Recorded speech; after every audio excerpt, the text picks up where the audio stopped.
In this video, I'm going to show you how to register your Inalsa product for warranty. If you find this video helpful, please consider to like this video and subscribe to my channel. In saying that, let's just jump straight into the video. Alright, so the best way to do this is to open up a web browser and go to inalsaappliances.com. So that's the website's URL here. Then from here we want to go ahead and head on over to the footer of the website.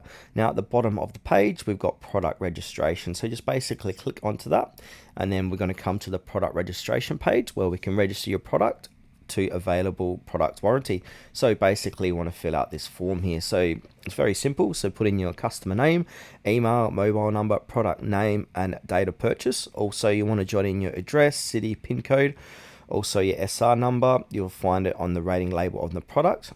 And then to the right of that, we need to click on the little drop down menu from purchase from. So we can choose from Amazon, Flickr, retail shop, etc.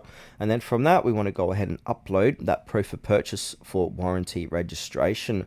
So allowed file types is PDF, JPEG, etc. So go ahead and choose your file, upload it, and then click submit. Then once you've done that, you've successfully registered your Inalsa product for warranty.